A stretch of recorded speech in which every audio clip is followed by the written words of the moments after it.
Shouldn't skipping to payday be as easy as skipping to the next song? Introducing MyPay from Chime. Get up to $500 of your pay before payday. Get paid when you save with MyPay. Start at Chime.com. Eligibility requirements apply. Credit limits range from $20 to $500. Provided by the Bancorp Bank N.A. and Stride Bank N.A.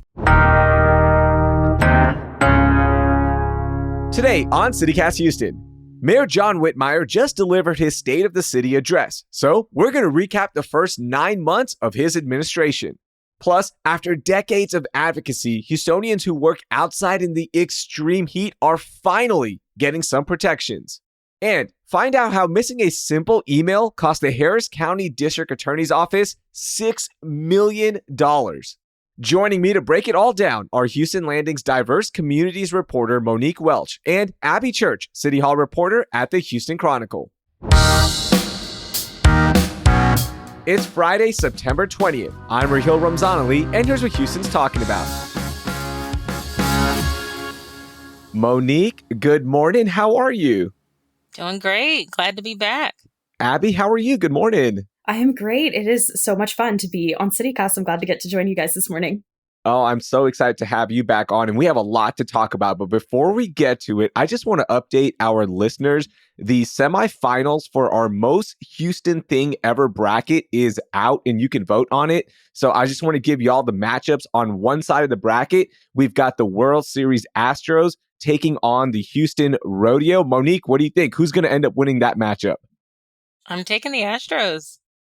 Oh, wow. Look at that. The Astros getting the win for you. And on the other side, we've got the toughest one, in my opinion, Beyonce taking on Tex-Mex. Abby, who's winning that matchup?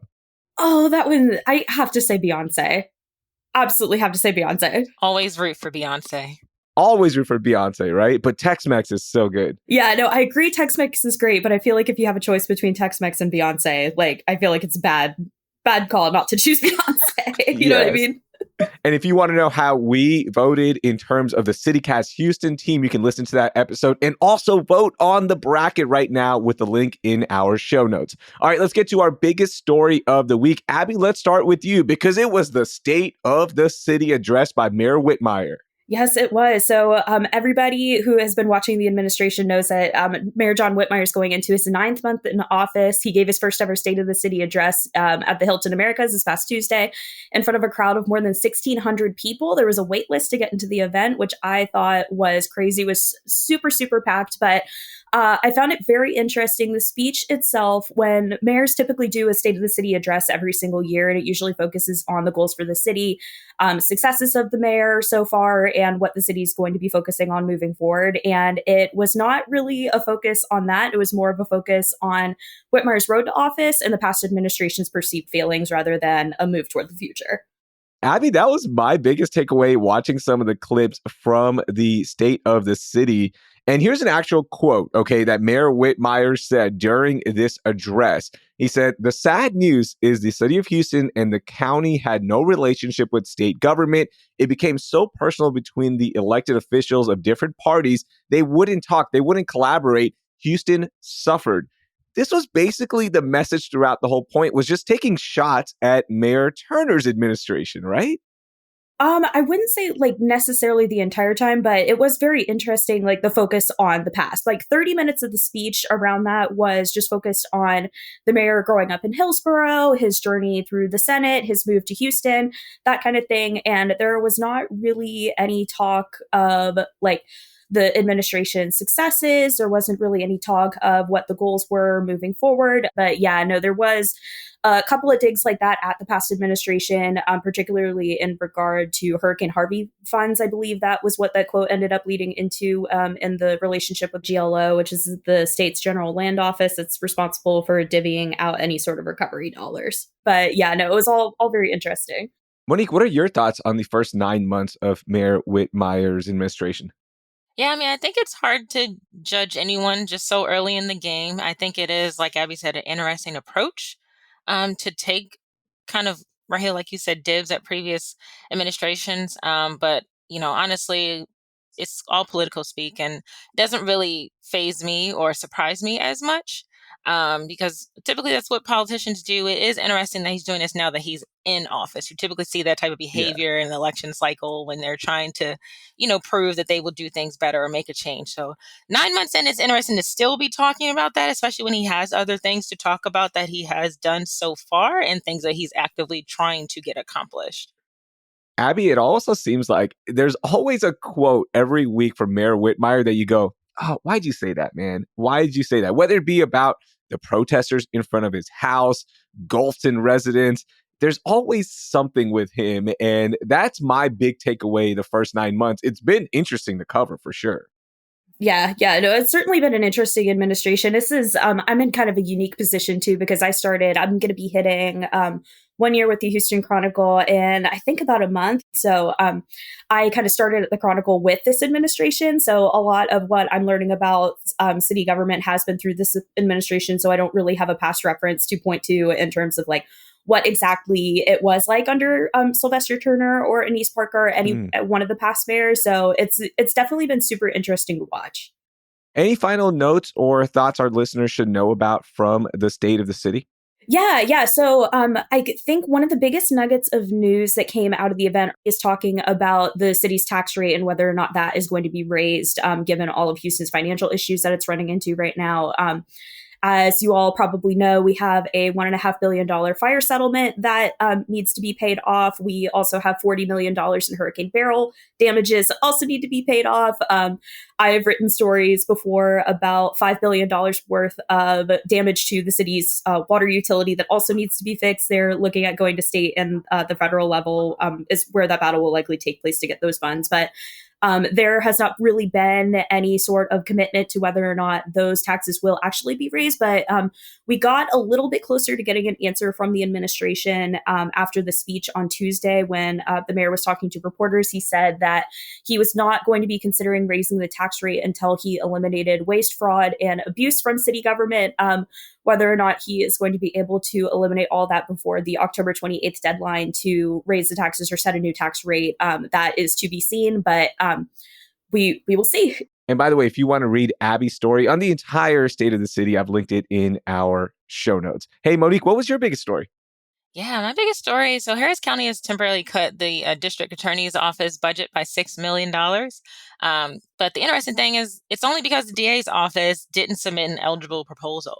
You're probably wondering, like, how did this even happen? Yes. Well, the DA's chief financial officer acknowledged to our reporter Claire Murray in an interview that she did not read a county directive to identify potential areas to reduce spending when it proposed its budget in May.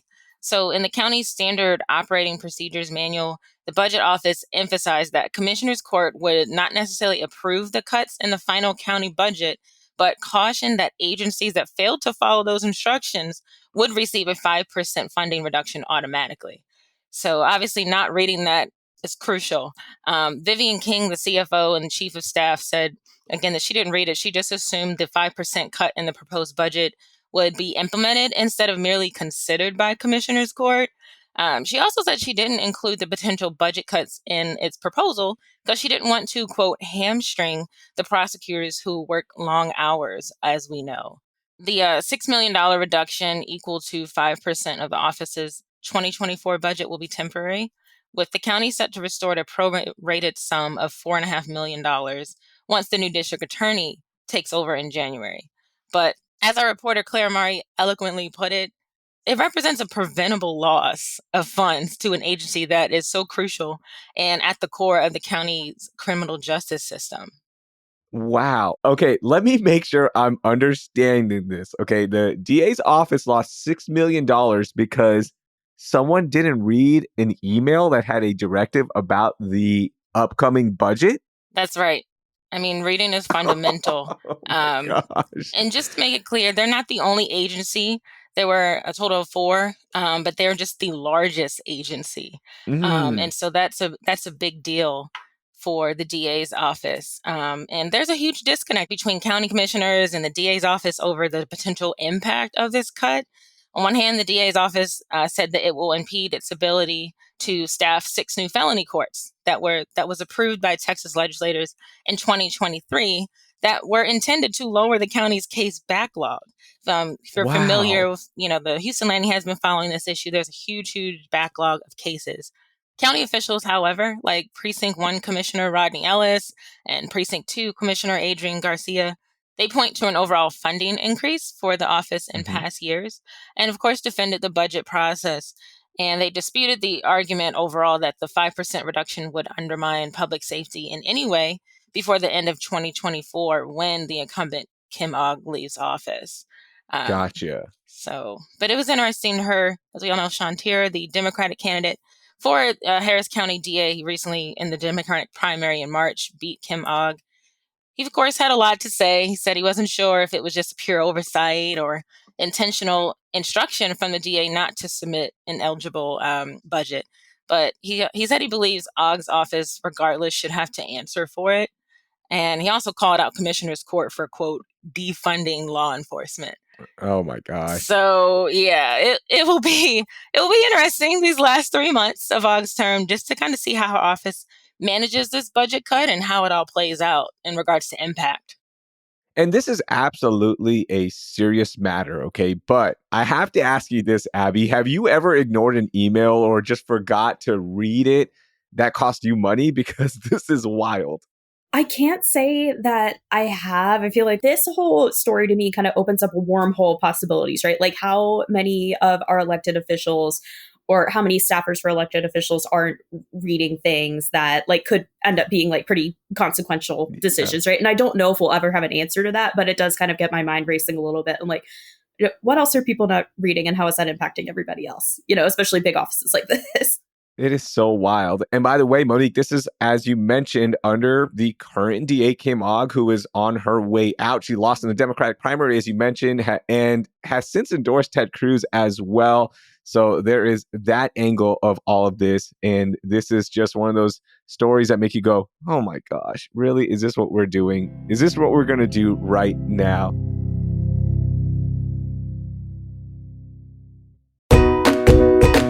Are you looking for some more culture and art for your social calendar this fall?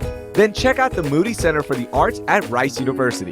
They have a new fall exhibition by internationally renowned artist Do Ho Suh on view in the Moody Galleries Tuesday to Saturday, 10 a.m. to 5 p.m. And throughout September, the Moody is celebrating new public artworks. You can see new work by Karen Olivier and Rafael Lozano Hammer, and you can even meet the artists at their public receptions.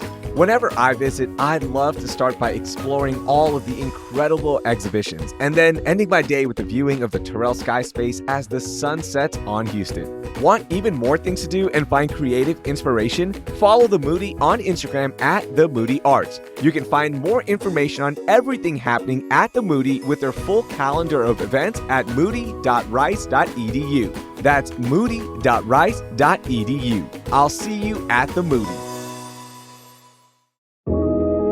Houston's original neighborhood, downtown is for everyone, and right now is the perfect time to start a new Saturday tradition with the Market Square Park Farmers Market.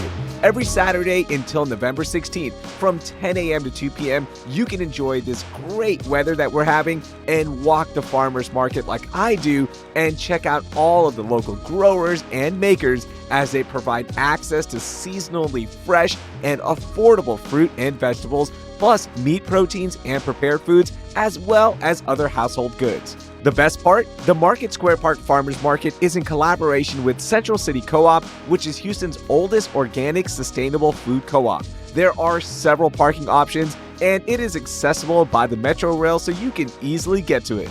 You can also enjoy live music performances by local artists and other entertainment so the entire family can have fun. Learn more at downtownhouston.org. Downtown Houston, get energized and revived.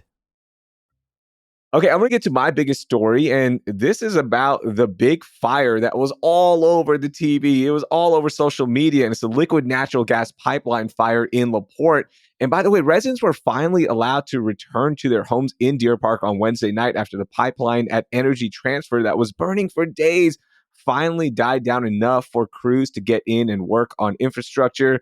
The fire started when an SUV crashed through a fence at a nearby Walmart and hit a pipeline valve that was above ground. The fire was so enormous that we even saw it in space. You saw astronaut Don Pettit posting pictures of it. We saw it all over social media. As I mentioned, it was so big. So, Abby, let's get your thoughts on this. What were your initial reactions when you saw this blaze trending all over social media and the local news? It is an astonishing image to see a flame that large. And I would imagine living near it is going to be very, very scary. So I understand why people were evacuated just like for their own safety. But I couldn't imagine just being there and feeling that explosion and watching everything unfold, like not really knowing what was going on. But my brother was sending me TikToks of it. He's like, this is crazy. This is crazy. And I'm like, yeah, no, I agree with you.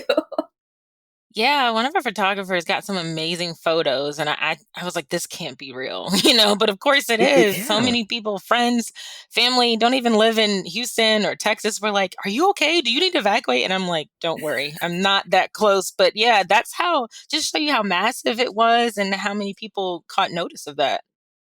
At one point, 4,000 Centerpoint customers were without power during the height of the blaze.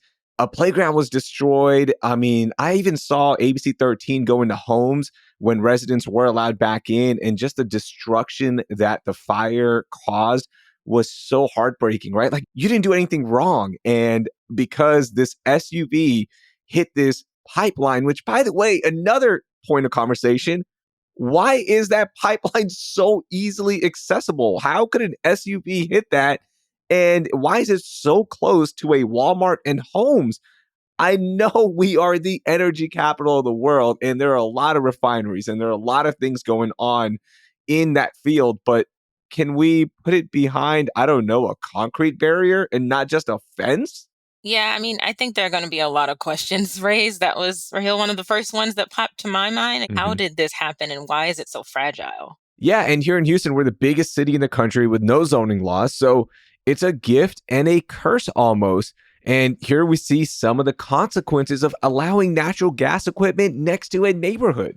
Yeah, I agree. I think that's one of the more fascinating things about this area too, the fact that that doesn't exist. Things like this end up happening. Like, I don't know if it's because of it necessarily, but it definitely does not appear that there was that thought of something like this happening when a fence was just put around it. You know what I mean? Man, just scary stuff. Thinking about all the families. And I still have so many questions regarding this. And we'll learn more about what happened, the cleanup cost, who's going to pay for it, because Energy Transfer, the company that owned the pipeline, they didn't do anything wrong. They weren't malicious in this, right? It was an SUV that hit it. So what's going to happen with all of this, the cost? There's just so many questions. All right, Abby, let's get to your most overlooked story. What do you got for me? All right. So to your fire, I have a little bit of water news. So FEMA is supposed to be releasing its flood maps come this spring. This is after several delays, but once those maps come out, it might reveal that more homeowners in Harris County are going to need flood insurance. Okay, so more residents might need flood insurance. How much would that cost them roughly? Because it's not cheap to get insurance anymore, and especially flood insurance. I am not entirely sure how much it's going to cost, like each homeowner in Harris County once these flood maps do come out. But I know obviously it is going to lead for increased costs to like many homeowners in Harris County if the flood maps do reveal that they are now in a floodplain.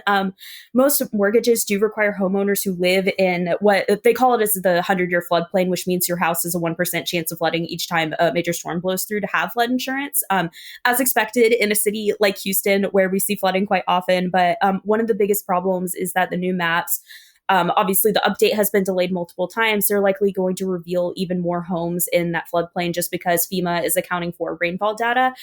We're supposed to get more rainfall in those 100-year floodplain zones, which is going to lead to that increase. And once the maps do come out, though, the floodplain maps, like, they could possibly change. There's going to be a public comment period after they are released, so you might see some changes there, but we're not looking at the implementation for another year or two once those come out. So a lot up in the air, but the one thing that is for certain is that this is going to lead to higher costs for many homeowners in Harris County, but how much is kind of up in the air. Yep. Another issue impacting affordability here in the city of Houston, which once was an affordable city, but it seems like that title is slowly moving away and it's really not as affordable as it once was. Yeah, just thinking as a homeowner and going back to the time when we bought our house in the kind of Southeast Houston area, that was a huge reason why we settled where we did, because it wasn't in a floodplain map. So I'm really hoping that stays, but we'll see. Yeah, we'll see. Monique, let's get to your most overlooked story. Yeah, so this one is coming out of Conroe. Conroe ISD, they recently voted to name its new elementary school, opening in August 2025 after Mittie J. Turner Campbell. And she was the district's first Black female principal. Skeeter Hubert, Conroe ISD school board president, he explained that this recognition is not just about acknowledging Campbell's achievements as an educator, but also as a Black woman who fought tirelessly for Conroe's Black community. As a lifelong educator, she single handedly taught 143 children between the ages of 12 and 14 at Conroe ISD's Black Public School in 1916 during the Jim Crow era in Montgomery County. And she became the school district's first woman principal in 1917 after her predecessor was drafted into World War I. Campbell, whose parents were born enslaved, taught during the time when 12 Blacks were lynched across Montgomery County from 1887 to 1945, our reporter Kaylee Doyle reports.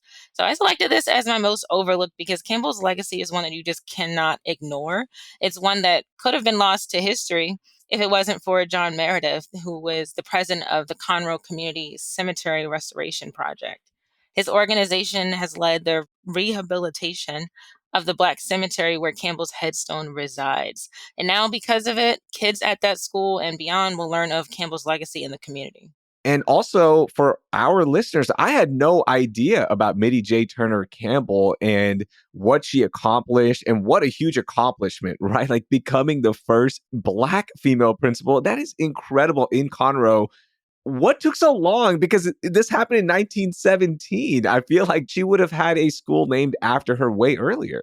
Yeah, I mean, like you, I was very ignorant to Campbell's legacy in Conroe. When you think about the time frame and just how remarkable that she was doing this in during the Jim Crow era, of course, it's like why is she just now being recognized? And the story kind of dove into this a little bit. It talked about the building Mhm. was named the Mittie J. Campbell School for Negroes until 1927, when Conroe ISD renamed it after Booker T. Washington.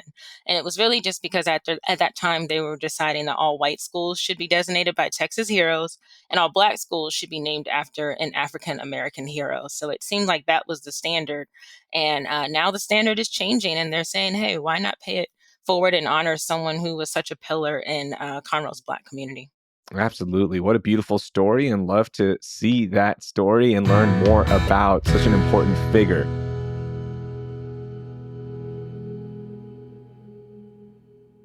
Introducing My Pay from Chime, a revolutionary new way to get paid. Let's say new dates to your favorite band's sold-out tour drop Tuesday, but you get paid Friday.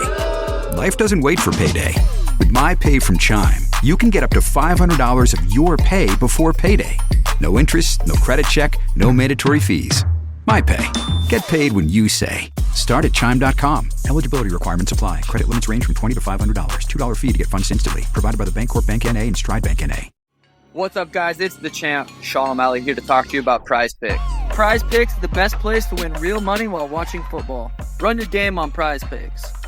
Prize Picks will give you $50 instantly when you play your first $5 lineup. You don't even need to win to receive the $50 bonus. It's guaranteed. Just download the Prize Picks app and use code SPOTIFY. That's code SPOTIFY on Prize Picks to get $50 instantly when you play a $5 lineup. Prize Picks. Run your game. Must be present in certain states. Visit prizepicks.com for restrictions and details. Okay, I'm going to get to my most overlooked story. And this is about how if you just keep saying something, it doesn't make it true, y'all. And I'm looking at our state leaders because earlier this week, the Heritage Foundation, yes, that Heritage Foundation, the same one that put out the controversial Project 2025 policy blueprint, released new data on how many non-citizens have voted in elections in Texas. And the number shocked me because all I hear from state leaders is that this is a rampant problem. Monique, do you want to guess what this number was? The total instances of non-citizens illegally casting a ballot. Take a guess at this number since 2012. How many instances? Oh, I mean, I'm terrible at guessing, but my gut is telling me that it has to be super low. I don't know, maybe 10? Close. It was actually 3. That's it. They found 3 instances of non-citizens casting a ballot. And you would think, at least from all the rhetoric that we hear, right? And look, there's a lot of politicking here and there's a lot of pushing points for your party, but the way state leaders made it sound, like even Governor Abbott was talking about cleaning up the voter roll, right, for the upcoming election. The first group that he mentioned was non-citizens. And to me, that number of 3, just 3 people, that's it, was absolutely shocking. So I definitely wanted to bring this up. And another follow-up to this, people who have been convicted of felonies, who have illegally cast ballots in that same time frame, that's another big one that is always brought up. That number was just 12. Now, the foundation said that that was more of a pressing problem, but just 12 since 2012? Like, come on, y'all. We gotta stop with these points that really aren't impacting as many people or elections as, state leaders are making it out to be. So I definitely wanted to bring this story up. It was fascinating to me. So yeah, you can read the whole thing there in our show notes. Okay, let's get to our moment of joy. Abby, what made you happy this week? What made me happy this week? I am moving apartments right now. So I'm just moving across the street, which is always like super fun, but kind of tedious, but it has been really, really fun, like watching all of the things that my cat is like getting into and finding as a result of like all the things that I'm unpacking. Anyone who owns a cat knows that they kind of tend to like knock things everywhere, and you will like look under your fridge or look under your stove and suddenly you find like 20 hair ties that you couldn't find before. So it's been quite an adventure digging up everything that my cat has lost over the course of the year living in this apartment. Oh my gosh. Well, good luck to you moving. It's stressful, but it's also fun because it's new beginnings. So have fun with it. It'll be great. But yeah, no, just going back to my colleague Rebecca Schutz' story that I talked about earlier with the flooding. My apartment actually flooded in the hurricane a little bit. No. So yeah, it'll be interesting to see whether or not that's going to be on the flood map this year. But yeah, anyway, we'll see. But I personally will keep my eyes on it. Absolutely. How about you, Monique? What was your moment of joy? Yeah, well, my moment of joy, it's a story from our environmental reporter, Elena Bruss. It addresses heat-related conditions in workers who work in dangerously high temperatures. Every year, indoor and outdoor workers across the nation die from heat exposure in unregulated work environments. In fact, between 2011 and 2021, there were 436 work-related deaths due to heat in the nation, according to the U.S. Bureau of Labor Statistics. Experts are concerned that the number will continue to increase due to rising temperatures caused by climate change. So in this story, Elena dove into kind of what this reality is like for some of those workers. She talked to Talitha Solis, a worker at George Bush Intercontinental Airport. And this woman has cleaned the planes for the last decade. And she has talked about how some of her coworkers have passed out from the heat, vomited, and often get heat stroke. And that is coupled with short breaks and unreliable water. So my moment of joy essentially is that workers like Solis, I hope I'm saying her name correctly, may find some reprieve soon. Because as soon as next year, the Occupational Safety and Health Administration, better known as OSHA, expects to implement a new rule to hold employers accountable for workplace heat hazards. This new standard would require employers in all industries to create a plan to regulate climate to protect their workers from heat-related injuries or death. So I call this my moment of joy just because something like this seems like it should have been in place a while ago. Although we've seen record-breaking heat, lately in recent years, it's really not something that's new for Texas. But, like the saying goes, never late is better, but better late than never. So I couldn't imagine just working such long hours or just a full shift, let alone in such conditions. Yeah. So those workers who do so, props up to them, but they deserve protection. So the mere possibility of this is bringing me joy this morning. Wow. What took so long? Because I was reading that story, Monique, and advocates in Texas have been fighting for this since the 1970s. Yeah. What are we doing here, right? And that's so frustrating to hear that people have been saying to elected officials, hey, we need this, we need this, we need this. And nothing was done until now, and it won't be implemented until next year. That's heartbreaking, but it's also exciting that, yes, they're finally doing it. Like, thanks, OSHA. Right. Yeah. Again, it sounds like today, most of my stories have been a lot of righting of the wrongs, but like I said, better late than never, I guess. Something that should have been done a long time ago. Yeah, no, I just have so much respect for people who go out and work in the heat like this, like especially in Houston too. I'm just like that has got to be so brutal, and I'm really Mhm. surprised that there are like weren't any protections like this until this. So yeah, no, I think this will be really really great for a lot of people. Yeah, absolutely. Shout out to everybody who is out there grinding, working in the heat. Thank you so much. Y'all are the backbone of the city, so we appreciate it.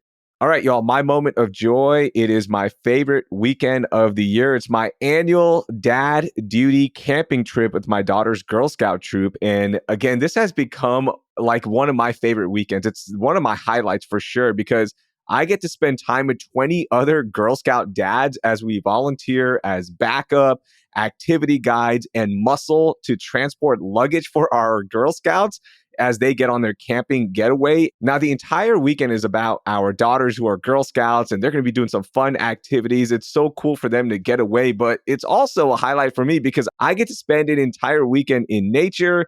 I get to spend quality time with my daughter and her friends as well. And I get to see them challenge themselves in various activities. And I just love coming back with this oneness with nature and community, as well as learning some life lessons like patience, because dealing with that many girls, you have to have patience. And then also just like an appreciation for our daughters and how resilient they are. So I can't wait. This is my favorite weekend. It's so much fun. It's exhausting. Okay. There's no other way to put it. You're out in the sun the whole weekend, but I can't wait. It is my moment of joy. Yeah, I'm really excited for you. I'm actually also a troop leader. Joined not too long ago at a troop at my church. And like you said, those girls will teach you patience. I don't have kids yet, but it's part of the reason why I joined. It's great practice now. So wishing you best of luck this weekend. Thanks, Monique. I can't wait. This is year 3 and year 3 of being the canoe activity guide because I love being on the water. So every year they just stick me out on the water. They go, Raheel, go do the canoeing stuff. It's so much fun too. I remember like some of my more fond memories growing up, like especially when I lived in Virginia, and it was like just such beautiful nature was being a part of Girl Scouts and being able to go out camping and like all the memories that I made with our leaders and like the friends that I had. Like those are some of the best ever, and it's going to be really really special that you're getting to do that with her too. I'm sure she'll remember it for a lifetime. Absolutely. I can't wait. It's going to be a good weekend. Y'all enjoy the weekend as well. Thank you so much for joining us. Monique, Abby, always a pleasure. And have fun this weekend. Thanks. You too. Thank you so much. Always happy to be here. That was Houston Landing's diverse communities reporter Monique Welch and Abby Church, who covers City Hall for the Houston Chronicle. All the stories we discuss are linked in our show notes. Hey, a big thank you to everyone who shared an episode with a friend this week, or if you dropped us a rating and review, or if you subscribed to our daily newsletter, Hey Houston. And if you did all 3, thanks for completing the trifecta. Our team truly appreciates it. That will do it for this week here on CityCast Houston. Our producers are Selena C.A. Reynolds and Carleon Jones. Our newsletter editors were Natalia Aldana and, of course, Brooke Lewis. And our executive producer is Laura Eisenseed. I'm your host, Raheel Ramzanali. Our music is by the band All the Kimonos. We'll be back on Monday and take a look at why a historic bail reform hasn't made Harris County Jail any safer. Thank you for listening, and I hope you learned something new.